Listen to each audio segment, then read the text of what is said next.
Toda vez que um avião decola, ele sofre um estresse tremendo.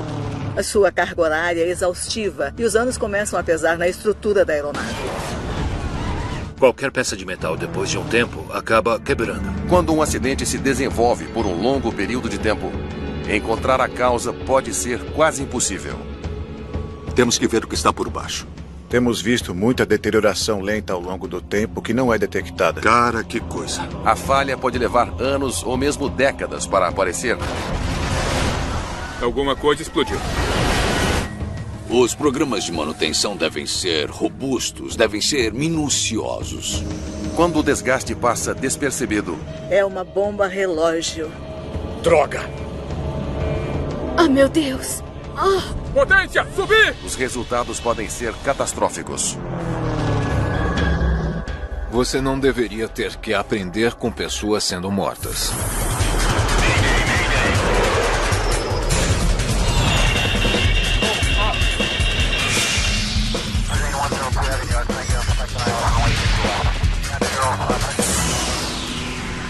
Especial de Mayday Desastres Aéreos.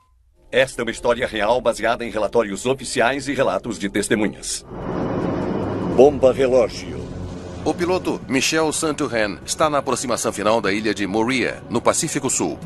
A Moorea solicita autorização para a aproximação da pista 12. O voo de 7 minutos entre Moorea e sua vizinha, Tahiti, acontece até 40 vezes por dia. Air Moorea, você está liberado para sua final. Pista 12. Moorea é uma ilha muito próxima do Tahiti. A distância entre elas não é nem de 20 quilômetros. São duas entre as mais de 100 ilhas do arquipélago que compõem a Polinésia Francesa.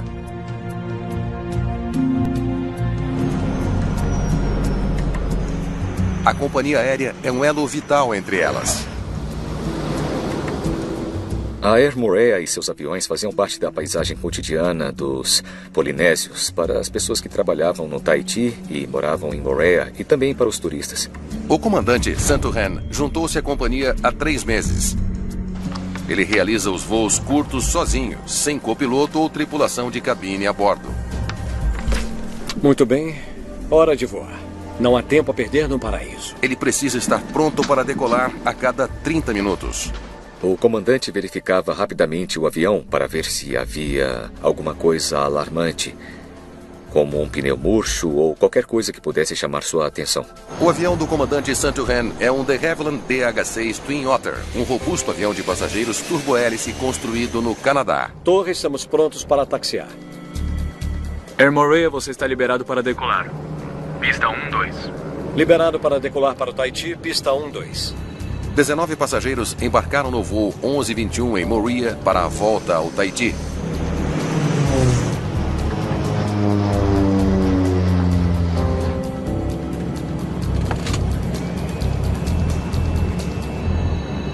Mas aos 60 segundos de voo... Hã? Droga! Há problemas.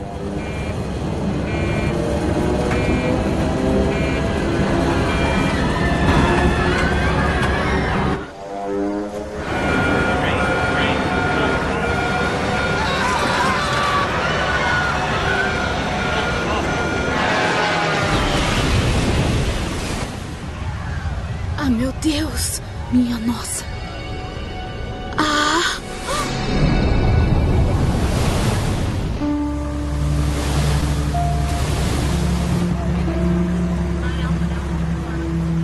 Todas as 20 pessoas do voo 1121 estão mortas. Foi terrível porque ainda esperávamos que, apesar do que houve, as pessoas saíssem vivas.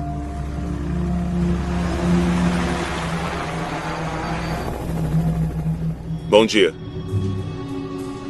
Já que Moorea é um território francês, uma equipe do Bureau de Investigação de Acidentes da França, o BEA, chega de Paris. Tem mais alguma coisa? O que poderia ter acontecido com esse avião que o teria feito cair na água? Os investigadores usam um veículo subaquático operado remotamente para localizar os destroços. Esse é o som que estamos procurando. Que estão 600 metros abaixo das ondas. Vimos as asas soltas, vimos os motores, vimos parte da cabine de comando. No topo da lista de buscas está o gravador de voz da cabine. Achamos. Excelente trabalho. Junto com o gravador de voz da cabine, o resgate recupera peças-chave do avião. Nós decidimos recuperar algumas das peças que achávamos que seriam necessárias, além das informações do gravador de voz.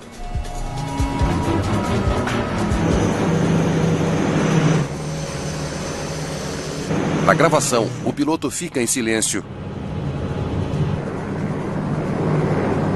até 1 minuto de voo. Hã? Droga! Tudo estava perfeitamente normal até o momento em que o piloto xingou.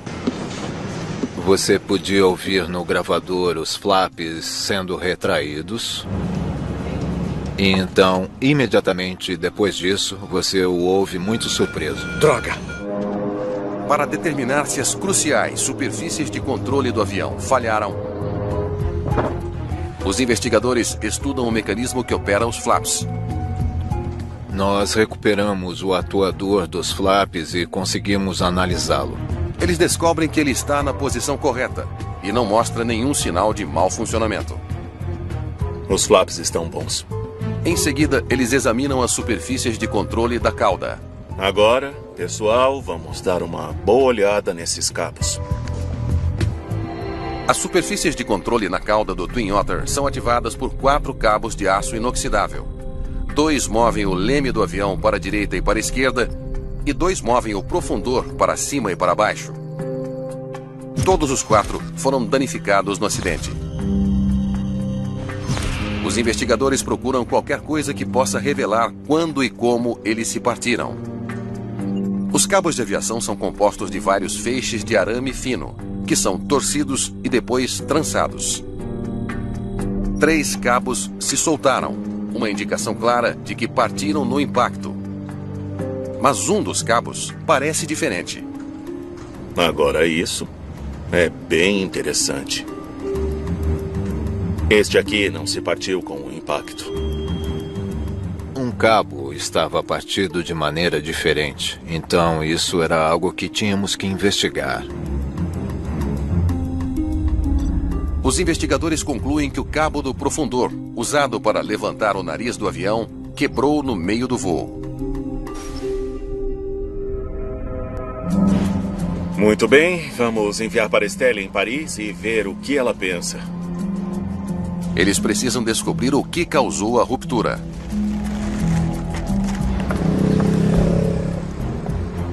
Os especialistas em materiais em Paris notam algo estranho.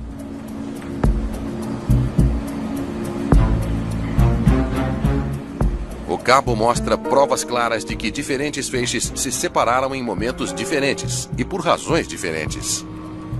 Os feixes externos estavam desgastados e os internos não. Danos reveladores nos feixes externos sugerem que algo vinha se roçando no cabo. Parece que 50% se desgastou com o tempo. Cada feixe externo apresentava esses sinais de desgaste, que somavam danos muito substanciais. O cabo de arfagem vai do manche na cabine de comando até o profundor através de uma série de guias de plástico. Toda vez que o piloto levanta o nariz do avião, o cabo roça nelas. Os cabos de controle em todos os Twin Otters operam dessa maneira. A questão é, o que havia de diferente neste avião? E os registros da companhia aérea fornecem uma pista. Mais de 50 voos aqui. Os aviões da Air Morea realizam voos curtos e frequentes. Em média eram de 50 a 70 decolagens por dia e também pousos. O avião do acidente é uma nova aquisição na frota da Air Morea. Mas a diferença entre ele e os aviões mais antigos é que seus cabos de voo são feitos de aço inoxidável. Os cabos dos demais são de aço carbono. O aço inoxidável resiste à corrosão salina melhor do que o aço carbono. faria sentido tomar a decisão de usar aço inoxidável para que seus cabos corroam menos em um ambiente muito salino. Mas os cabos de aço inoxidável também têm uma desvantagem. Eles são mais vulneráveis ao atrito. Os investigadores precisam saber como toda a fricção pode ter afetado o cabo de arfagem do Twin Otter. Eles elaboram um teste que replica o atrito que ele teria experimentado.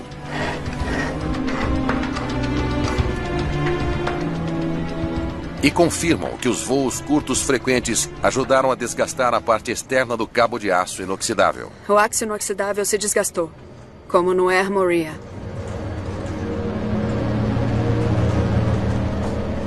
É uma descoberta crucial, que pode explicar por que um cabo de controle crítico quebrou em pleno voo.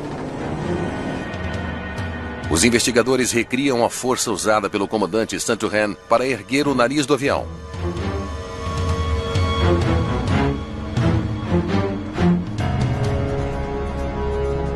Mas o cabo desgastado ainda não se rompe. Vimos que com 50% de desgaste, você ainda precisa de muito mais força. Uma força 10 vezes mais forte do que a que você encontraria em voo. O cabo permaneceu intacto. Então tivemos que descobrir qual fenômeno poderia ter fragilizado o cabo. Outra coisa ajudou a partir aquele cabo. Mas o quê? Investigadores franceses não conseguem explicar por que um cabo do profundor se partiu de repente no voo 1121. Então, algo na pista de táxi do aeroporto do Tahiti chama sua atenção. Me fale, o quão perto esses jatos chegam dos aviões da Air Morea? Nos concentramos no fenômeno do escapamento de um motor a jato chamado Jet Blast. Jet Blast é o poderoso fluxo de ar expelido pelos motores a jato. Esses ventos com força de furacão podem atingir velocidades de 160 km por hora e podem virar um avião pequeno.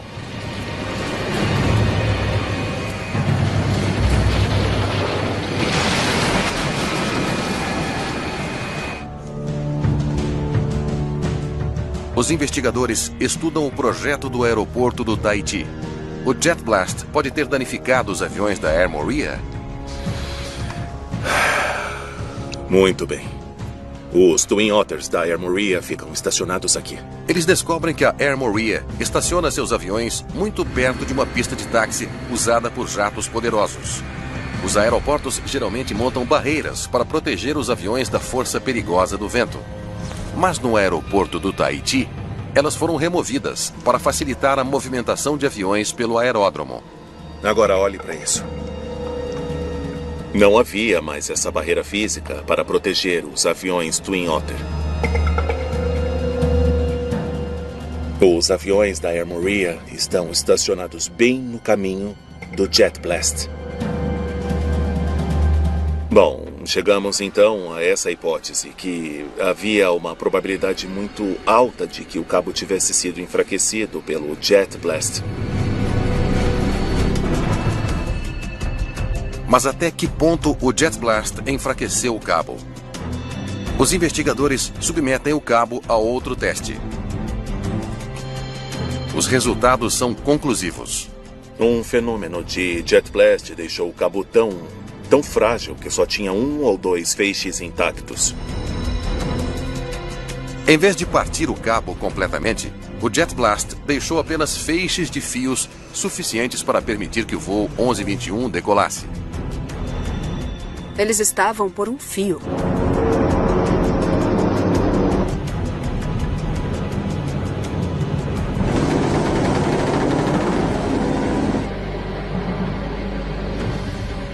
Os investigadores reproduzem as forças criadas à medida que os controles eram ajustados. O comandante Santuhan atingiu 120 metros de altitude e retraiu os flaps, fazendo com que o Twin Otter inclinasse levemente para baixo. Então, ele ajustou o profundor para erguer o nariz de novo.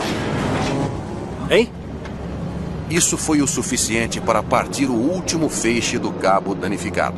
Nós determinamos que a força necessária para corrigir a arfagem do avião foi forte o suficiente para partir o último feixe. Não havia nada que pudesse ser feito para salvar o avião e seus 19 passageiros. Pode-se imaginar a reação dele. O que está acontecendo? O cabo partiu, a coluna de controle voltou e quando você analisa o que aconteceu, o avião cai muito rápido e alguns segundos depois, nós já sabemos, ele acaba batendo.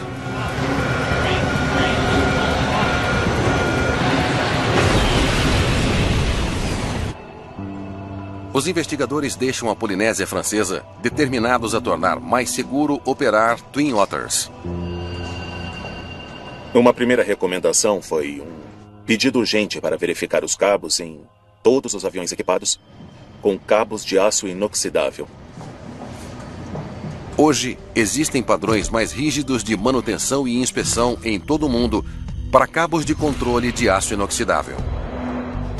Não há como contornar. Você precisa de protocolos para fazer manutenção de primeira linha e manter os aviões sob vigilância constante, pois sua carga horária é desgastante e os anos começam a pesar na estrutura da aeronave. A cada voo, os ponteiros do tempo giram. Cada decolagem e cada pouso adicionam desgaste a um avião. E quando passa despercebido, o desastre pode ocorrer sem aviso prévio.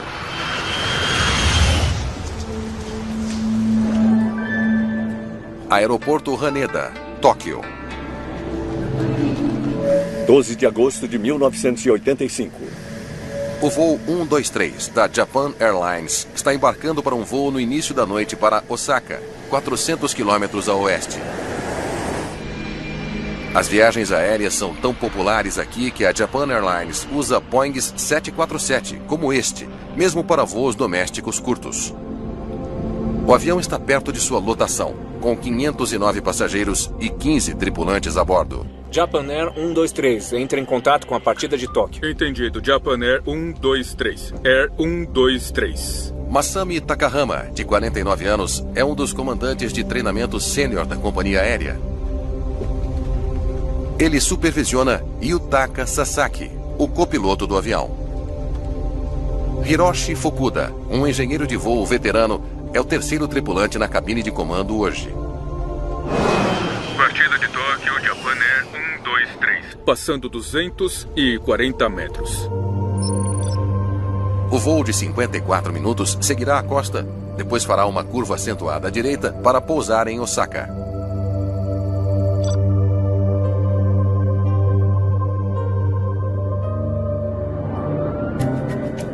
O voo 123 deixa Tóquio para trás e sobe. Após 12 minutos de voo... Alô, Pat, qual o problema? Uma pessoa quer ir ao banheiro. Posso deixar? Com cuidado. Está bem, mas com cuidado, por favor. Sim.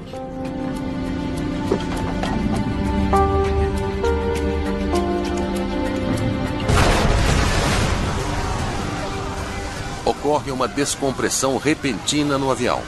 Alguma coisa explodiu. Uma catástrofe atingiu o voo 123.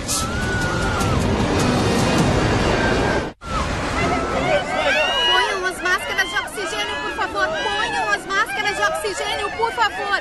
Ponham as máscaras de oxigênio, por favor. Houve uma explosão em um 747 da Japan Airlines, transportando mais de 500 pessoas. Coloque a máscara de oxigênio, por favor. Motores? Todos os motores estão bem. Curva direita. Pressão hidráulica. Está caindo. A queda repentina de pressão significa que o avião está perdendo fluido hidráulico. E a pressão hidráulica alimenta os controles de voo. Esses pilotos se deparam com uma situação muito intrigante, desastrosa, apavorante e assustadora. Tóquio, Japan Air 123. Solicito retorno para Haneda. Câmbio. Entendido. Aprovado conforme seu pedido. Vire à direita no rumo 090. Prendam a máscara firmemente. Ponham um elástico em torno da cabeça. Desse jeito. Não incline tanto. Voltando. Não quer voltar. Os controles de voo do 747 não estão mais respondendo. Coloque a máscara de oxigênio, por favor. O ar no avião está ficando rarefeito rapidamente. Foi muito desesperador. Qual é a natureza de sua emergência? Perda de pressão hidráulica. Ia para cima, para baixo, para cima e para baixo. Não estava respondendo a nenhum dos comandos. A pressão hidráulica caiu! 5 minutos após o início da emergência, uma comissária de bordo finalmente consegue ligar para a cabine. Sim, o que é? É na traseira. Membro da tripulação, por favor, me Ela ajude. diz ao engenheiro que acha que houve uma explosão no compartimento de bagagem. Então, o compartimento de bagagem mais para trás? O compartimento de bagagem na parte de trás sofreu um colapso. Acho melhor descermos. Eles estavam solucionando problemas com base nas informações que tinham disponíveis na cabine de comando. Os pilotos testam os aceleradores para ver se podem ser usados para controlar a aeronave. Aceleramos mais os motores, diminuímos a velocidade. O que acontece? Os pilotos empurram os aceleradores para frente. Esta ação eleva o nariz do avião. Então, à medida que o avião sobe, eles puxam os aceleradores para trás. O nariz abaixa e o avião começa a mergulhar.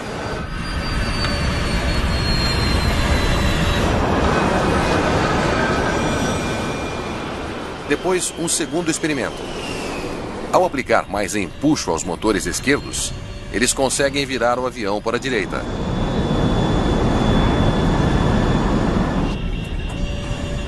Mas 16 minutos após declarar a emergência, os pilotos percebem que estão indo rápido demais para pousar. Devemos baixar o trem! Eles esperam que baixar o trem de pouso possa desacelerar o avião. Sempre que você faz isso com um avião grande, você está mudando a aerodinâmica do avião. O arrasto do trem de pouso reduz o movimento de arfagem, mas limita sua capacidade de manobrar para a direita ou para a esquerda. Direita. Potência. Potência. Potência! Ninguém faz ideia do que pode acontecer. Potência máxima. Potência máxima. O avião vira abruptamente para a direita e começa um mergulho aterrorizante.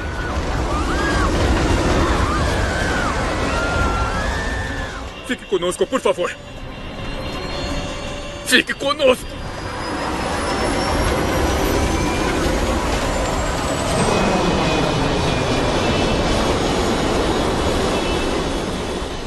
Esta tripulação foi levada para um lugar onde nenhum piloto quer ir. Montanha! Cuidado! Direita! Direita!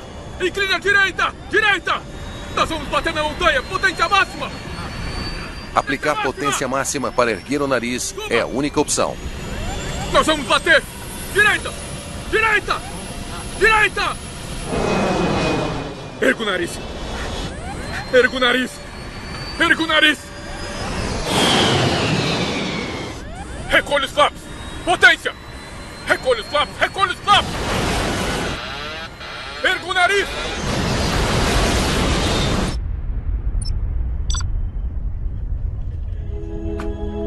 Japan Air 123. Japan Air 123. Você pode me ouvir?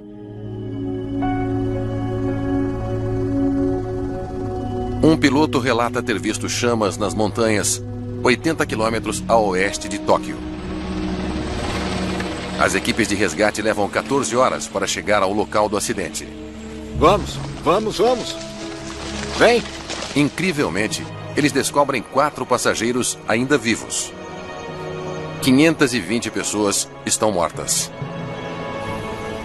É o acidente aéreo com mais pessoas mortas na história do Japão.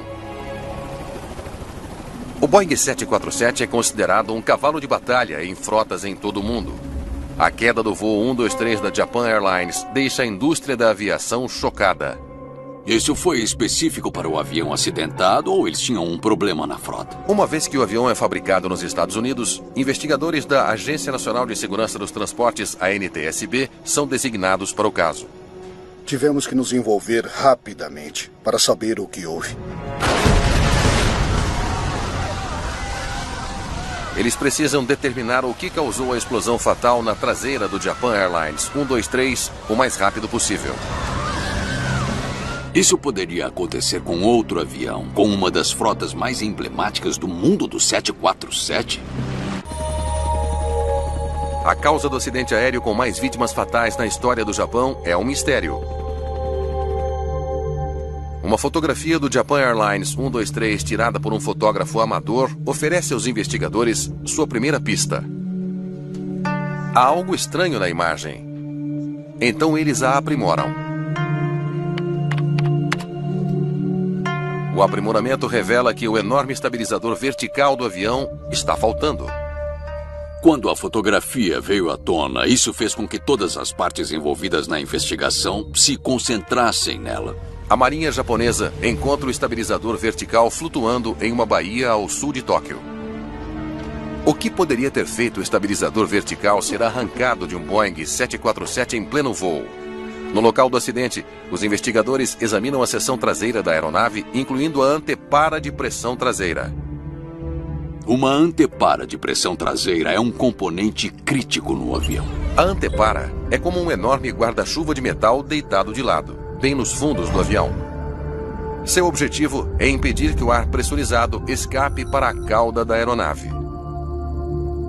Todos os jatos modernos, as aeronaves, quando sobem, precisam ser pressurizadas para manter a cabine em um nível razoável para os passageiros. Quando um 747 está no chão, ele tem um formato oval. E à medida que sobe e se pressuriza, torna-se mais circular. A antepara traseira deve ser forte o bastante para suportar as tremendas forças que atuam sobre ela. Uma parte da antepara do avião acidentado não parece certa. Uma chapa foi emendada nela. Os investigadores olham mais de perto.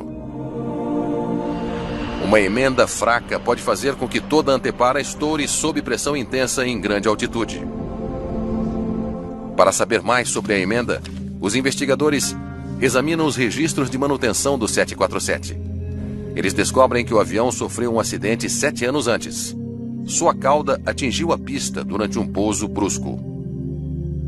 Houve um reparo na parte traseira do avião, incluindo a antepara de pressão traseira. A Japan Airlines chamou a Boeing para emendar uma nova chapa para reparar a antepara rachada. Mas em vez de usar uma chapa, os engenheiros da empresa instalaram duas. Como consequência, os rebites em uma fileira estavam suportando o dobro da força para a qual foram projetados. De fato, o reparo não foi feito corretamente. Havia apenas uma fileira de rebites segurando aquela junta, onde deveria haver 2 fileiras de rebites segurando a junta. Um dos engenheiros da FAA fez alguns cálculos para nós e a teoria dele era que se tivesse apenas uma fileira de rebites segurando a antepara e não 2, ela falharia prematuramente. Os engenheiros da FAA calculam que o reparo defeituoso da antepara falharia após 10.000 voos. Os investigadores examinaram minuciosamente o histórico de voos do 747 e descobriram que ele voou 12.000 vezes depois que o reparo foi feito. Os 747 nunca foram projetados para voos curtos, eles foram projetados para voos longos, então houve uma quantidade adicional de fadiga.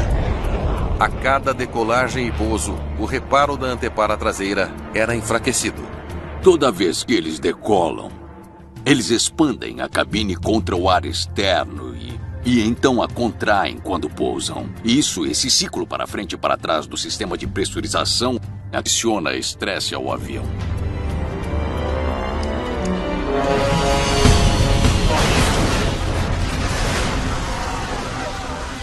Até que finalmente a antepara quebrou e o ar pressurizado que escapava explodiu o estabilizador vertical da aeronave. Alguma coisa explodiu. Ponham as máscaras! A Boeing reconheceu ter realizado o reparo defeituoso que levou à queda do Japan Airlines 123. A partir do momento em que os engenheiros da empresa consertaram indevidamente a antepara traseira... Recolhe os flaps! Potência! Era apenas uma questão de tempo até que o desastre acontecesse. Perca o nariz! O ponto em comum dos acidentes é a manutenção. Ela precisa ser muito, muito cuidadosa. Os pilotos e as pessoas a bordo devem confiar inteiramente nas pessoas que fizeram o reparo. E se esse reparo não for muito bem feito, é uma bomba relógio. Reparos em aeronaves devem ser feitos para resistir ao teste do tempo. Quando isso não ocorre, as consequências podem ser fatais. O Porto de Miami. 19 de dezembro de 2005. Um dos mais movimentados do mundo. Mas há uma embarcação muito menor do que um navio de cruzeiro que também viaja por essas águas. A Chalks Ocean Airways opera hidroaviões no porto. Hoje, o voo 101 está fazendo uma breve escala a caminho das Bahamas. Em bandeira hélices. Confere. Desligar motor número 1. Desligando o motor número 1. O voo teve origem em Fort Lauderdale e está apanhando alguns passageiros em Miami antes de seguir para a ilha Bimini. Para uma comunidade pequena como Bimini, os hidroaviões da Chalks são indispensáveis. De hidroavião é muito mais fácil chegar à Ilha Norte, onde fica a maior parte da população. Entendido. Michelle Marks está no comando do voo de hoje. Hélice? Ela foi promovida a comandante no início deste ano. Condicionadores de combustível? O copiloto Paul DeSanctis ingressou na companhia aérea há 8 meses. E este é o seu primeiro voo com a comandante Marks. Tudo livre para taxiar? Tudo livre. O Grumman Mallard é um avião anfíbio bimotor. Tem um casco em forma de V e pontões sob as asas. Erguendo o trem. O trem de pouso do avião é retrátil, para que ele possa operar em terra ou água. Preparar para a decolagem. Entendido. Decolar no Mallard, dependendo do dia, pode ser muito divertido ou pode ser um desafio. 75 nós? 80 nós. Hoje, a decolagem é suave.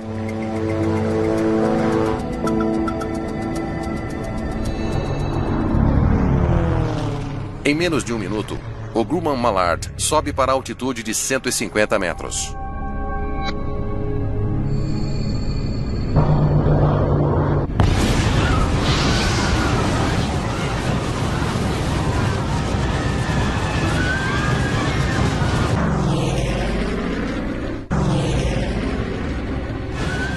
E a 150 metros sobre o porto de Miami, o desastre atinge o voo 101. Os pilotos mal têm tempo de entender o que está acontecendo.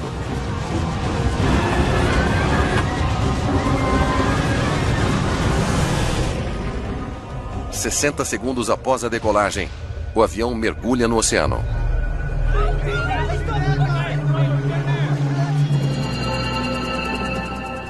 O voo 101 de Chalks caiu no canal sob os olhares de turistas que lotavam Miami Beach.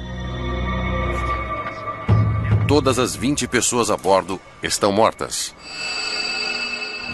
Foi muito triste para a tripulação e os amigos que eu perdi no avião. Você nunca espera que um acidente aconteça. Em poucas horas, investigadores da NTSB, a Agência Nacional de Segurança dos Transportes, estão no local. Bill English, o investigador encarregado, precisa descobrir o que causou a queda do voo 101 um minuto após a sua decolagem. Eu estava familiarizado com a companhia. Eu mesmo sou um piloto de hidroavião. Precisávamos descobrir a causa, o fator inicial. A cobertura da mídia no acidente produz uma prova importante. As autoridades revelaram que os segundos finais do voo 101 foram registrados em vídeo amador. O vídeo de uma testemunha mostra a asa direita sendo arrancada em pleno ar. Pode melhorar isso para mim?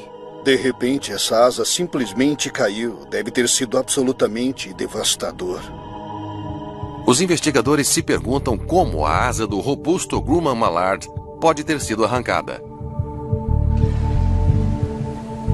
Ela é encontrada no local do acidente e está praticamente intacta. Começamos com a própria asa, procurando por fatores de iniciação óbvios. Ali está a hélice. Isso é o que eu quero que você veja. Pode ter sido uma colisão com um objeto? Os investigadores não encontram provas de uma colisão. A maioria dos danos que eles veem é de fissuras por estresse, onde o metal foi rasgado quando a asa se partiu, deixando uma borda áspera distinta. Excesso de estresse. Vem aqui. É igual. Corta isso daqui até aqui e manda para o Clint, em Washington. Na base do hidroavião, não tínhamos as ferramentas de laboratório sofisticadas que temos na sede. Partes da asa direita são enviadas para a sede da NTSB em Washington. Quando iniciamos uma investigação, procuramos entrar com a mente aberta, olhar para os destroços e deixá-los contar a história do que houve. As asas do Mallard são construídas a partir de uma liga de alumínio. Longarinas percorrem o comprimento de cada asa. Entre elas estão nervuras, que dão suporte adicional. Juntas, essas peças formam a caixa da asa, que também funciona como tanque de combustível. Então a carcaça vai por cima de toda a estrutura e tudo isso trabalha junto para sustentar as cargas de voo que a asa foi projetada para sustentar. Se você compromete uma parte dessa estrutura, a capacidade de sustentar as cargas normais de voo foi comprometida. Cruikshanks percebe que alguma manutenção foi realizada na parte inferior da asa direita. Há um remendo de metal chamado duplicador na superfície da carcaça.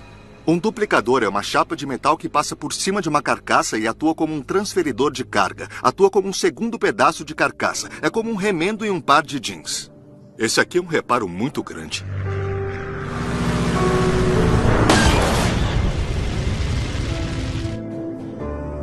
O remendo está localizado exatamente no ponto onde a asa se separou do resto do avião. E isso é uma descoberta intrigante.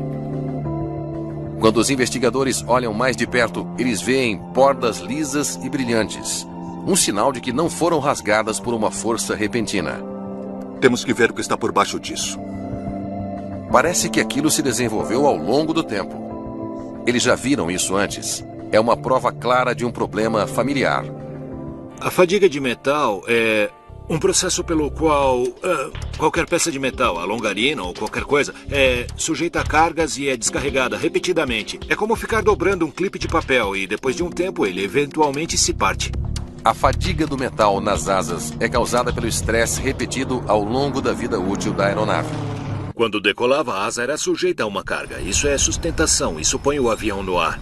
Toda vez que pousa, a asa não está mais sujeita à carga e não há mais estresse na estrutura da asa. Isso é como dobrar aquele clipe de papel para frente e para trás. Os investigadores precisam saber o que está por baixo do remendo de metal. Tudo bem, vamos ver o que esse duplicador está escondendo. E eles encontram ainda mais fadiga do metal. Rachaduras profundas, algumas com quase 40 centímetros de comprimento ao longo da asa. A extensão do dano é surpreendente. Cara, que coisa. E então os investigadores fazem outra descoberta crítica. 3 furos feitos na carcaça à frente do bordo de ataque. Obrigado.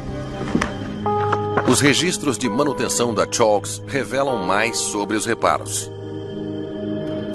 Anos antes, um mecânico descobriu uma rachadura na superfície inferior da asa. Ele o consertou fazendo um furo no caminho da rachadura, que é conhecido como furo de parada. Fazendo um furo no final da rachadura, isso espalharia a tensão. E a ideia é parar o crescimento da rachadura.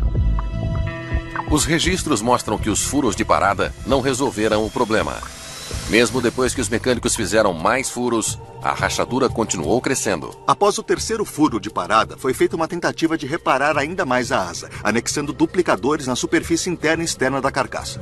Mas os duplicadores também não funcionaram. A rachadura na fuselagem do avião continuou a crescer. Os investigadores agora sabem que a asa direita estava comprometida muito antes do acidente fatal. Mas como um avião nessa condição foi liberado para voar? Aprovado? O que esse cara estava fazendo? Uma investigação mais aprofundada nos registros de manutenção da aeronave do voo 101 revela que a rachadura na superfície da asa direita foi o resultado de um problema mais sério. O avião envolvido no acidente apresentava provas de vazamento crônico de combustível por muitos anos. Vazamentos de combustível da asa direita foram reparados repetidamente, mas continuaram ocorrendo. Vazamentos de combustível nessa aeronave em particular são indicativos de um problema com a estrutura da asa.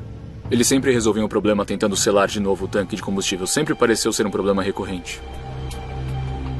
Muito bem, vamos ver o que temos aqui. Eles querem saber por que os vazamentos de combustível persistiram, apesar dos repetidos esforços para repará-los. É algum tipo de selante. Os investigadores examinam as peças que compõem o tanque de combustível direito. Me passa aquele raspador. Obrigado. E sob camadas de selante, eles encontram a resposta. Bingo. Existem rachaduras em uma viga de suporte de asa essencial, chamada longarina Z. Muito bom, termina de limpar isso e depois tira algumas fotos, tá bem? Obrigado. As rachaduras seguem ao longo de um furo que permite que o combustível circule, e há provas de que os mecânicos da Chalks sabiam que eles estavam lá. Parece que fizeram alguma retificação nessa longarina Z para remover uma rachadura de fadiga. Porém, eles nunca reinspecionaram essa área de novo. Isso porque os mecânicos aplicaram selante químico na área para resolver os vazamentos de combustível. Ao fazer isso, eles ocultaram as rachaduras crescentes na importantíssima longarina Z. A Chalks fez várias tentativas de consertar o avião, fazendo furos de parada nas rachaduras da asa e adicionando duplicadores por cima das rachaduras. Mas eles nunca abordaram a raiz do problema, que era a longarina Z rachada. Não podiam acessar a longarina Z, porque ela estava coberta de selante de tanque de combustível. A longarina Z quebrada enfraqueceu toda a asa. A cada decolagem e aterrissagem, a fuselagem do avião absorvia as forças. Com o tempo, ela começou a rachar. E o resultado foi inevitável.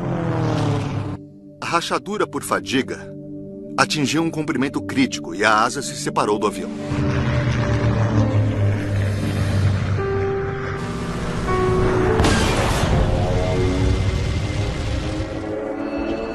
Os investigadores concluem que uma rachadura que crescia lentamente em um componente-chave da asa direita levou ao acidente devastador do voo 101.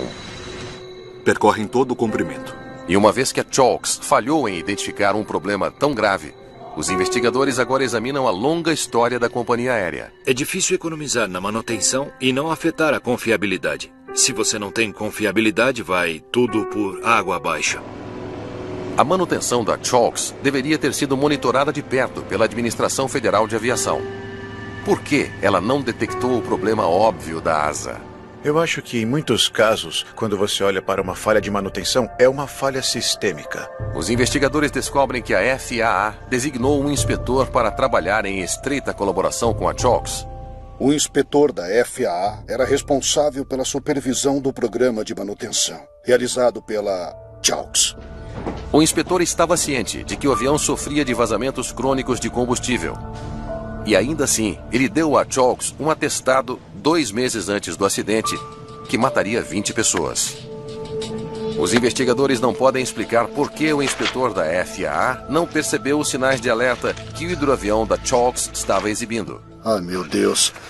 Veja tudo isso aqui.